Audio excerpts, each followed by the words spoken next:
भले 80% लोग ऐसे हैं जो हमारी वीडियोस एंजॉय तो करते हैं, लेकिन उन्होंने हमारा चैनल अभी तक सब्सक्राइब नहीं किया है। अगर आप उन 80% लोगों में से हैं, तो बस आपको एक छोटा सा काम करना है। इस वीडियो के नीचे आपको एक सब्सक्राइब बटन दिख रहा होगा, बस उस सब्सक्राइब बटन को दबाना है। बस इतना सा काम करना है आपको, और लगे हाथों बेल आइकन भी प्रेस कर देना, ताकि हमारी लेटेस्ट वीडियो आते ही आपको सबसे पहले पता चले।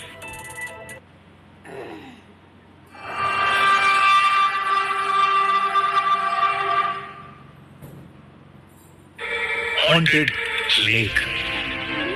रानी एक मछुआरों के परिवार से थी, पर अपने पिता के गायब होने के बाद घर की सारी जिम्मेदारी अब 13 साल की रानी पर आ गई थी। एक दिन उसके पिता मछली पकड़ने गए, पर कभी वापस ही नहीं आए। गांव वालों ने उन्हें बहुत ढूंढा, पर वो कहीं नहीं मिले।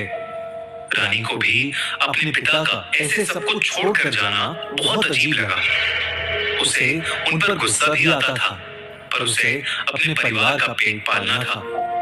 माँ ज्यादातर बीमार रहती थी, इसलिए उसी को सब कुछ करना पड़ता था। उनका परिवार सालों से मछली पकड़ने का काम करता था। वो अपने बाबा के साथ कई बार नदी किनारे जाया करती थी। उसके बाबा उसे नदियों की, मछलियों की बहुत सारी कहानियां सुनाते। उसके बाबा हमेशा कहते थे, हम जो सोचते हैं, जिसे याद करते हैं, नदी भी कुछ वैसा ही दिखाती है हमें। रानी को ये सब कभी समझ नहीं आता था, बस ये सब कहानियां और किस्से सुनकर मजा आता था। अब जब वो अकेले मछली पकड़ने जाने लगी थी, तो अपने फायदे के लिए गांव के बाकी मछुआरों ने उसे बड़ी नदी में मछली पकड़ने से रोक दिया। रानी को अपना घर चलाने के लिए अब कोई दूसरी नदी ढूंढनी थी। उस गांव के दो हिस्से थे, एक हिस्सा जहां सारे घर और वो बड़ी सी नदी थी, और दूसरे हिस्से में बस जंगल। अब जंगल इतना घना था कि वहां कोई जाता ही नहीं था, लेकिन गांव में ऐसा कहा जाता था कि जंगल के बीच एक नदी थी। रानी ने वहां जाने का सोच लिया था। एक रोज वो सारा सामान लेकर जंगल के लिए निकल गई। वहां बचपन से रहते हुए भी उसने कभी वो जंगल अंदर से नहीं देखा था। दिन के उजाले में भी उस जंगल में अंधेरा सा भरा था। कहीं चमगादड़ों की चीखें, तो कहीं सांपों की रेंगने की आवाजें। ये सब उस जंगल में रानी को डरा रहे थे, लेकिन फिर भी रानी हिम्मत करके उस जंगल के अंदर चली जा रही थी। तभी उसे कुछ दूर पर एक नदी दिखी। वो उस नदी के पास जाकर उससे पानी पीने लगी, लेकिन नदी से पानी पीते हुए जैसे ही रानी ने पानी में झांका, तो उसे अपनी परछाई की जगह अपने बाबा की परछाई दिखी। रानी तुरंत पीछे होकर चिल्लाई, बाबा! तभी जब उसने फिर से देखा, तो वहां कुछ भी नहीं था। रानी को लगा कि शायद ये उसका वहम होगा, तो वो इस पर ज्यादा ध्यान न देते हुए अपनी मछली पकड़ने का जाल बिछाने लगी। उसने जैसे ही उस जाल को नदी में फेंकने की कोशिश की, उसका बैलेंस बिगड़ा और वो नदी में ही गिर गई। रानी को तैरना नहीं आता था, तो हड़बड़ाहट में वो खुद को संभालने की कोशिश करने लगी।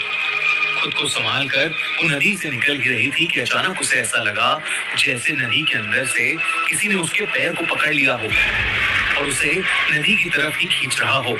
रानी पूरी तरह बौखला गई और अपने पैरों को जोर से चलाने लगी।